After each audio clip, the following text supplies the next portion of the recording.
be in Matthew 15 this morning. So good to be here again. I missed you guys last week. So good to see Milton, Peggy, Savannah, and Leanne. I remembered Leanne's name. But it's so good to see also the other visitors who are here. We're grateful for your presence this morning. We want you to feel comfortable. We want you to join in with us and study with us, and we hope that the things that we do together are encouraging and uplifting, and hopefully you'll get a lot out of our study together. We're working our way through the book of Matthew, and we're actually at the end of a large section. And so what we're going to see is a lot of things that we've seen in the past are kind of repeated in this section. But so if you haven't been here, then you're going to get some of the messages that we've seen previously a little bit entwined in our study this morning. Why is it that we are so easily manipulated? Probably some of the most influential words that we hear today are sale. That word sale, for sale, or on sale. If we see those words, then we're going to look, right? I mean, they know. They put that on the heading of all the emails that they send us all the time. They let us know when those sales are coming, and Black Friday's on the way, and it's actually happening already. We're getting all kinds of emails letting us know that kind of stuff. I mean, it's easy for them to get us to click on their stuff. And they've got all kinds of ways to get us to click and get us to pursue all these things that they want us to buy.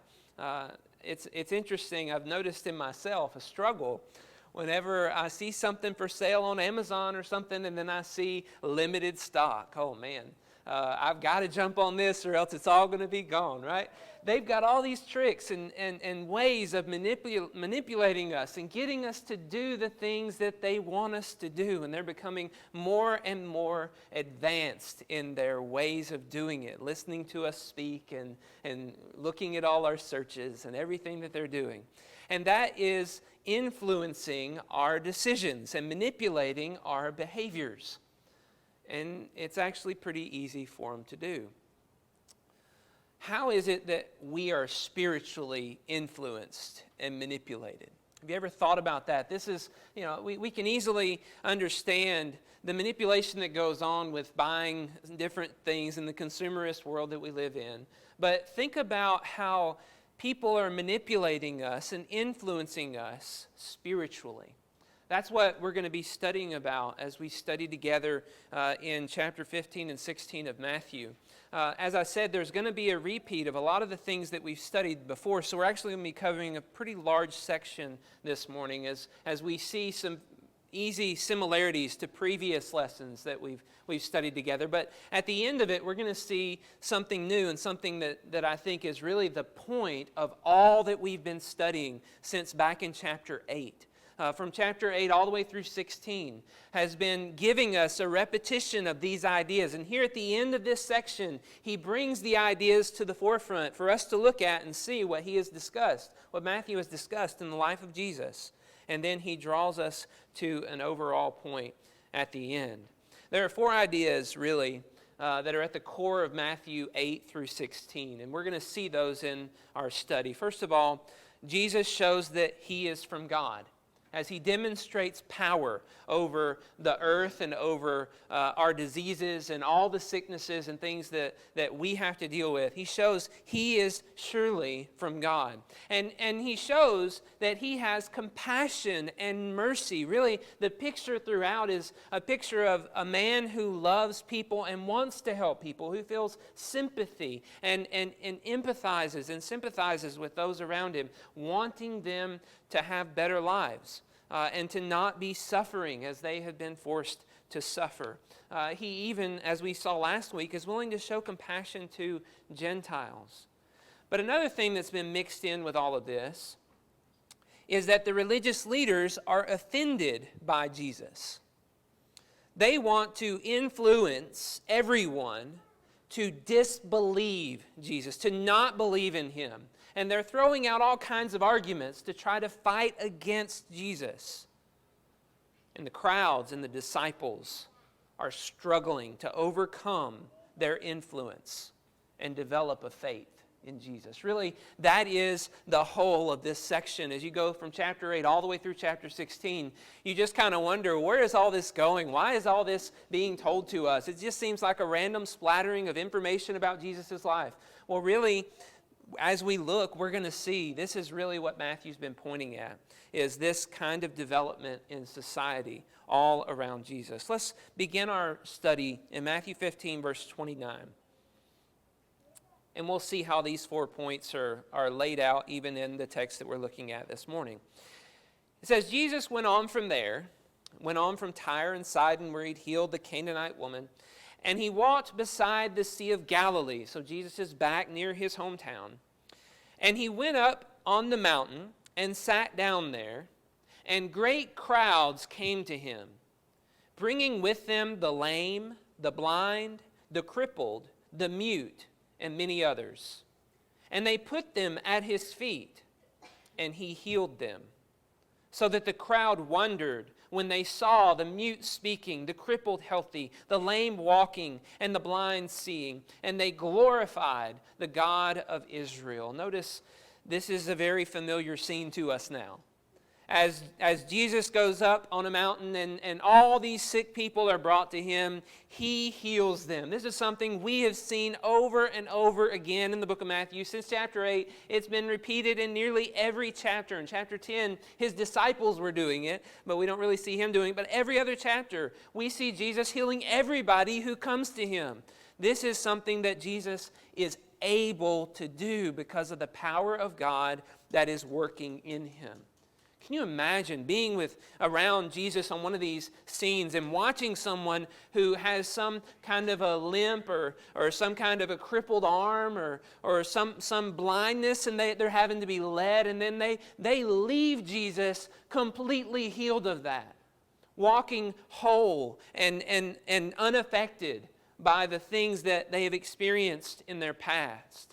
Maybe you would have known some of these people, and you knew for sure that this is a blind man. He can see nothing. And yet he walks right up to you, and he calls you by name, and he knows exactly who you are. What an amazing event that would be to behold the many times that Jesus is doing this, healing all of these people. Well, one thing that we see in this text that's interesting and different is that when the crowds wondered at what they saw, it says they glorified the God of Israel. Why does it say it like that? That's kind of an interesting way of terming it. Why wouldn't he just say they glorified God? Why does he say the God of Israel? Well, there's lots of gods, right? But he's actually being specific to a particular God, the God of Israel. That wouldn't be necessary if it was just Jews he's talking about, but that's indicating for us that there are Gentiles who are turning to the God of Israel. And maybe even Jews who had not been caring that much about the God of Israel because they're so wrapped up in other things, but now they're glorifying the God of Israel. And so it's a picture of everybody turning after seeing the work of Jesus and knowing this has come from God, the God of Israel, the God of the Jews. And they're glorifying him. And really that's been his mission, to bring God glory. And we see that being brought out. In the next part of the story, verse 32, it says, Then Jesus called his disciples to him and said, I have compassion on the crowd, because they have been with me now 3 days and have nothing to eat. And I am unwilling to send them away hungry, lest they faint on the way. And the disciples said to him, Where are we to get enough bread in such a desolate place to feed so great a crowd? And Jesus said to them, How many loaves do you have? And they said, 7, and a few small fish. And directing the crowd to sit down on the ground, he took the 7 loaves and the fish, and having given thanks, he broke them and gave them to the disciples, and the disciples gave them to the crowds, and they all ate and were satisfied. And they took up 7 baskets full of broken pieces left over. Those who ate were 4,000 men, besides women and children. And after sending away the crowds, he got into the boat and went to the region of Magadan. There's a number of things about this that probably sound familiar to us. But notice what's going on here. Let's just kind of run our way through this story. It's been 3 days that Jesus has been up on this mountain healing people and probably teaching them about the good news of the kingdom, which is what we assume he's always doing everywhere he goes, telling people about the good news of the kingdom. It's been 3 days, and these people are still here. And it turns out that they're running out of food, and Jesus recognizes this, and he wants to give them food. He has a desire to feed them because of their seeking after him. He wants to provide for them. So he tells his disciples, let them have food. Don't send them away hungry. They'll faint on the way. This is a desolate place. And so the disciples ask, where are we going to get enough bread? Which is interesting because back in chapter 14, we had this very exact thing happen. Back in chapter 14, the last chapter, okay? But one thing that's important to understand in all this is that just because it's one chapter previous doesn't mean that was yesterday. This took place, what happened in chapter 14 took place probably weeks before, maybe months before, as Jesus has made a trip to Tyre and Sidon. That would have taken a good bit of time. So why have the disciples forgotten chapter 14, verse 13 through 21, when Jesus fed the 5,000? Well, time had gone by. And time had removed their memory of it, I guess. And so they say the same thing. How are we going to have enough food? We can't do it. And Jesus says, how much do you have? 7 pieces of bread and a few small fish. And Jesus multiplies it, breaks it up, hands it to his disciples, and just keeps going. Has the people sit on the ground. They carry the bread everywhere. And he just keeps handing them bread until all the 4,000 ate and were satisfied. And you know, Jesus probably knew, yeah, that's about right. That's about 4,000 plus the women and children. Yeah, that's, okay, one more. Okay, that's it. Now, that's enough. Everybody should be satisfied, right? But he doesn't stop there.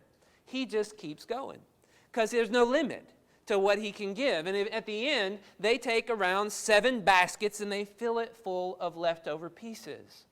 And what a picture that is of Jesus just having this overflow of blessings that he's able to provide. There's no limit to the providence that God can give. And he tries to make that point again in this event. Continue reading, and they travel to Magadan, and chapter 16, in verse 1 it says, the Pharisees and Sadducees came, and to test them they asked him to show them a sign from heaven. Isn't that interesting? Here come the Pharisees, the religious leaders, the Sadducees, the religious leaders, and they want a sign from heaven after Jesus has just healed thousands of people and fed thousands of people with no bread hardly at all. And here they come wanting a sign. You imagine the disciples are chomping at the bit. They know what Jesus just did. They know Jesus can do this. You imagine them hearing the Pharisees ask this question and say, man, this is going to be great. The Pharisees and Sadducees, they're going to be blown away. It's easy for Jesus to do this kind of stuff. It's no problem. And so maybe they think Jesus would certainly show them a sign. But look what happens in verse 2. He answered them, when it is evening, you say, it will be fair weather, for the sky is red.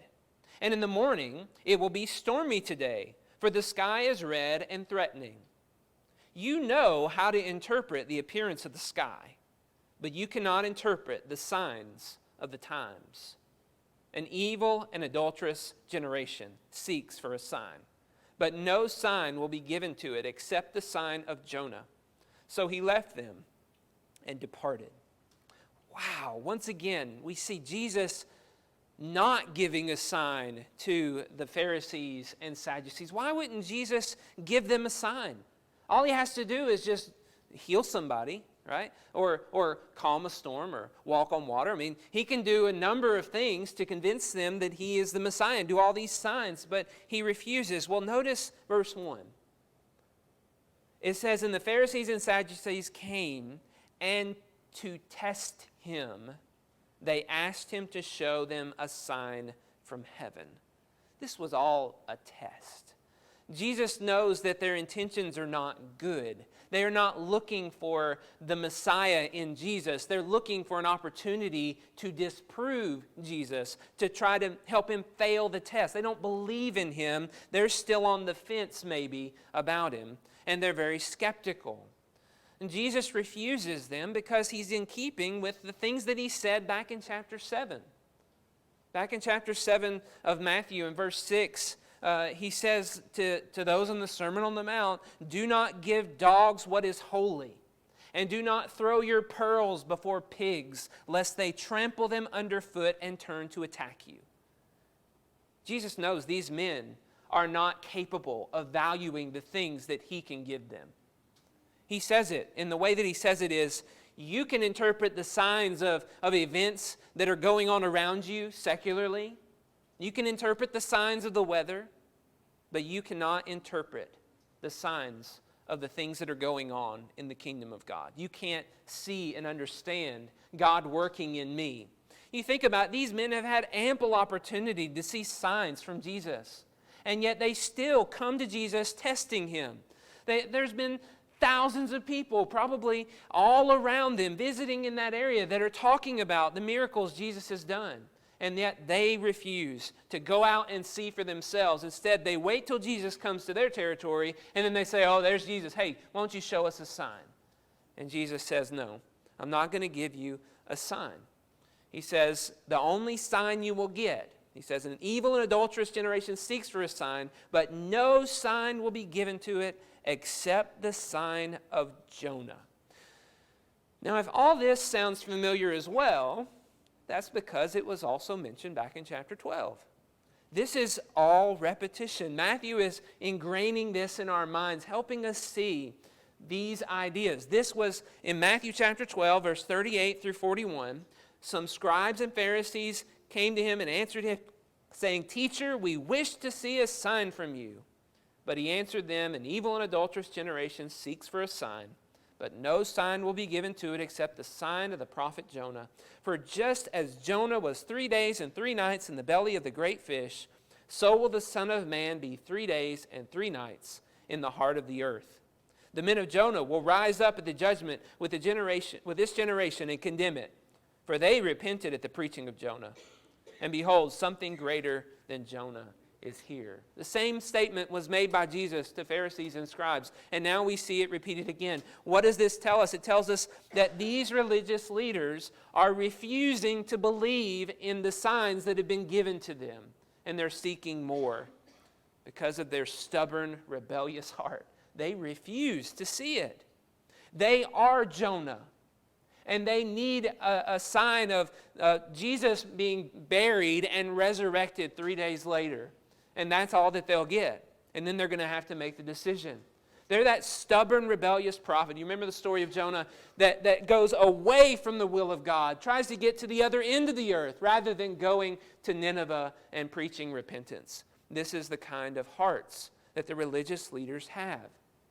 And so that picture is painted again for us by Matthew in this section, and this gets us to the final section. Verse 5. When the disciples reached the other side, they had forgotten to bring bread. Jesus said to them, "Watch and beware of the leaven of the Pharisees and Sadducees." And they began discussing it among themselves, saying, "We brought no bread." But Jesus, aware of this, said, "Oh, you of little faith, why are you discussing among yourselves the fact that you have no bread? Do you not yet perceive? Do you not remember the 5 loaves for the 5,000? Or how many baskets you gathered? Or the 7 loaves for the 4,000 and how many baskets you gathered? How is it that you fail to understand that I did not speak about bread? Beware of the leaven of the Pharisees and Sadducees." Then they understood that he did not tell them to beware of the leaven of the bread, but of the teaching of the Pharisees and Sadducees. So let's work our way through this one again. The disciples are upset. They didn't bring any bread. You left Magadan and you didn't bring any bread. You left Magadan, you came to the Pharisees. They didn't respond right, so then you left them as well and went over to the other side of the sea. And this time you were in such a hurry, you forgot to bring bread. And they're all upset about it, talking to each other about the fact they have no bread to eat. What are they going to do about bread? And Jesus comes in and chimes in and he says, watch and beware of the leaven of the Pharisees and Sadducees. Now, if you're a disciple at that time and you hear Jesus say that after we've been discussing bread, you're thinking, okay, is there something about that leaven? Do I need to be worried about? Is this some kind of a conspiracy? You know, is Jesus afraid of their leaven? Leaven is an agent that would be mixed with flour and water and become dough, and then they would make bread with it. So leaven is the yeast, the bacteria that has grown in and a mixture that is mixed in with more flour and water to become bread. And so maybe their leaven has been set up for Jesus. Oh, maybe there's a conspiracy. I don't know. Would it contain poison? I don't know. You just kind of wonder, as they're hearing that from Jesus, they're just like, okay, well, I guess that limits our options then. We got to get bread whenever we get there, and we can't go to the Pharisees and the Sadducees. We can't go to them. And so they just start talking about it again, and they're talking about bread. What are we going to do now? Now our options are limited, and I can't believe you didn't bring bread, Philip. What are you thinking? Just arguing and discussing it. And Jesus comes back and says, what are you doing? What are you doing? Do you not yet understand what I can do? Have you not seen how I can turn a little bit into a multitude? Nothing is impossible for me. I can provide for you. Do you not yet understand? Do you not yet perceive the power that has been given to me by God? He says, how is it that you fail to understand that when I spoke to you, I was not speaking about bread? And then he doesn't say what he's speaking about. He says, beware of the leaven of the Pharisees and Sadducees. And they got it. They understood. He was talking to them about their teaching. He was talking to them about the dangers of their influence on the disciples. So what is the point of all of this? As we've been studying through and seeing all of these different events being repeated to us, and really from chapter 8 all the way through here, we've been seeing a lot of these ideas going on and on and on. Well, really, they're trying to give us a comparison. Either we're going to follow Jesus or we're going to follow the religious leaders. On the one hand, you had Jesus, who is from God, obviously having all these powers and miracles and having this compassion and mercy toward people. And on the other side, you have the Jewish leaders who are seeking to deceive and turn people's hearts away from Jesus.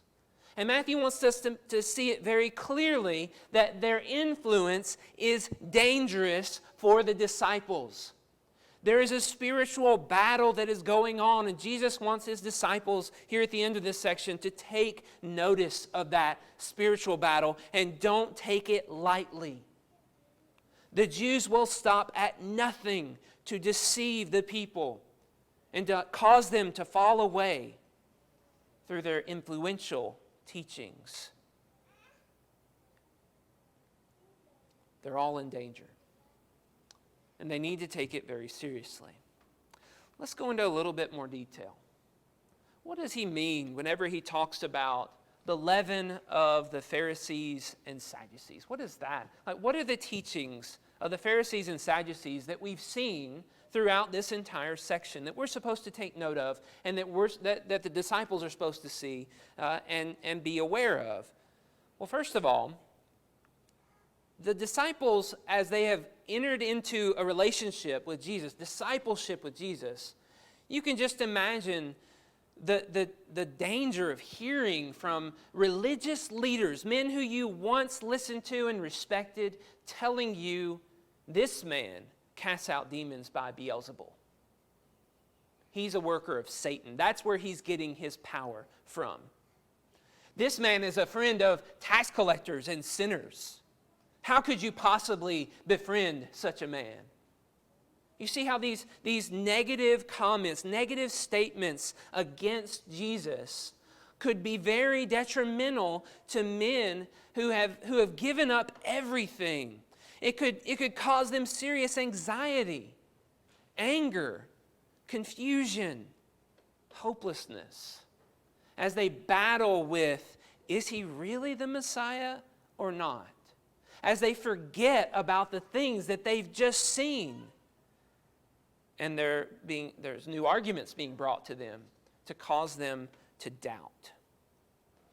These Pharisees and Sadducees are seeking to overturn because the devil is working in them to tempt them away from the truth about Jesus.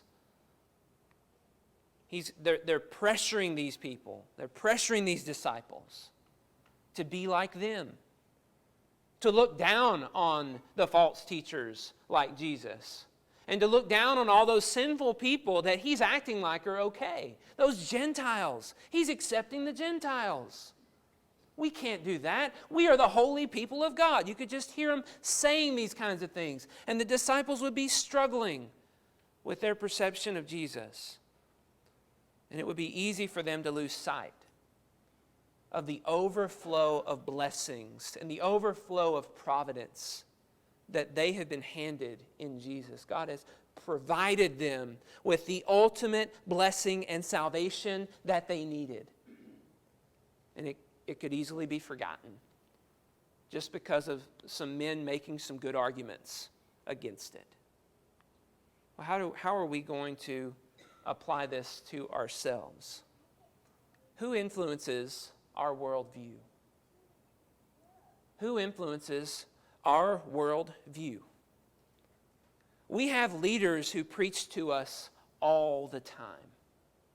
We hear arguments and statements from every angle. It's in every home and in our pockets. It's right there available to us. Politicians, celebrities, corporations, universities, media experts, and preachers are telling us what to believe and how to believe. They're trying to formulate a worldview inside of us. And that leaven, that work that they've done has spread and is spreading to all of our neighbors, and everybody around us is being affected by the worldview of the leaders who are putting these things inside of their minds. There's a number of conspiracies that abound today.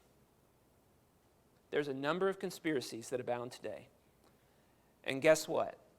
There's been conspiracies in the past. Back in Isaiah chapter 8, this is what God said through his prophet. For the Lord spoke thus to me with his strong hand upon me and warned me not to walk in the way of this people, saying, do not call conspiracy all that this people calls conspiracy. And do not fear what they fear, nor be in dread. I'm not here to say whether a conspiracy is true or not. That's not what I'm trying to say. But what I'm pointing to is we don't have to be afraid of what everybody else is afraid of. And we can't let those kind of thoughts and conspiracies influence our worldview and get us to thinking about this world and this earth and this kingdom more than we think about God's kingdom. Because these people who are influencing us and putting their worldview inside of our minds are seeking their own glory and their own profit, not the kingdom of God and his righteousness.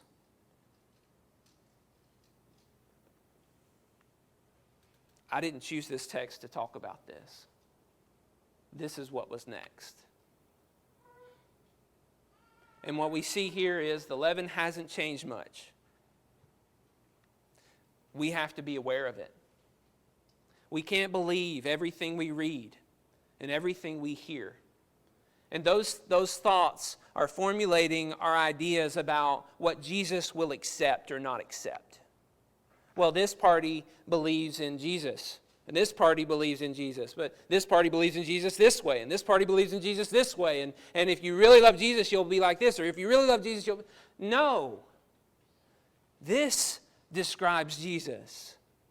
And this does not look like either party or anybody who is of this world seeking their own profit. And all they're doing is creating doubts in us and creating anxieties, creating anger, creating confusion, creating hopelessness, all things that Jesus came to remove from us.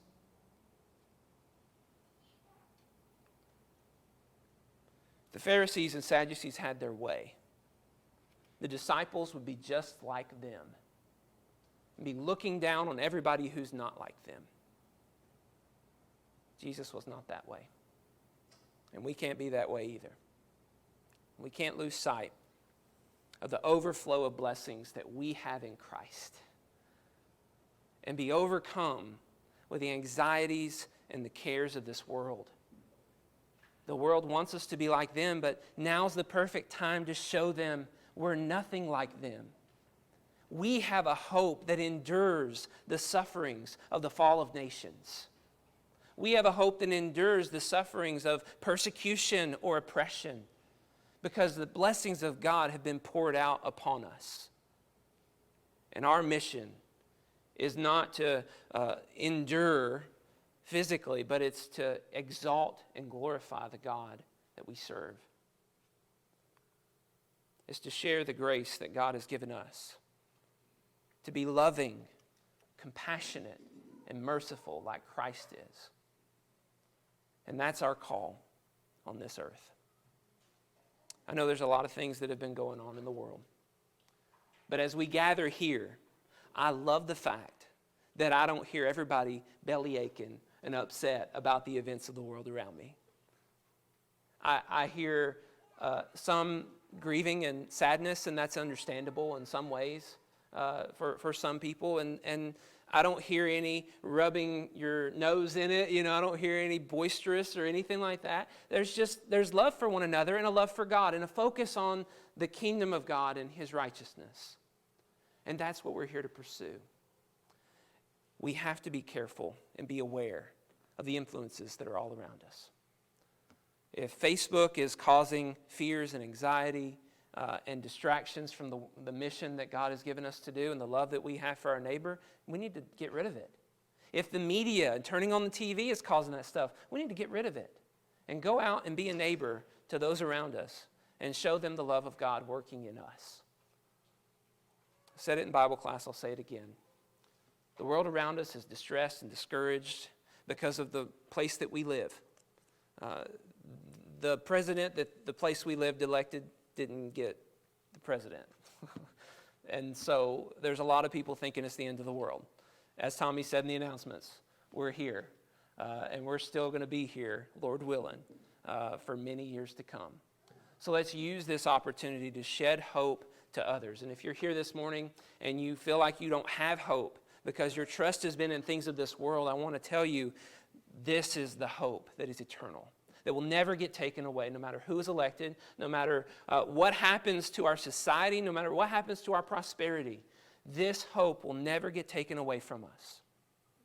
And we can trust in God to love us, to provide for us everything that we need until we're eternally called home.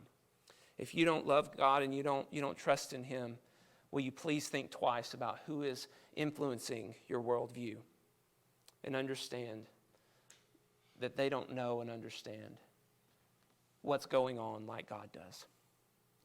Put your trust in Him, and He will provide for you. If we can help you in any way, please let us help you. Please come forward as we stand and sing.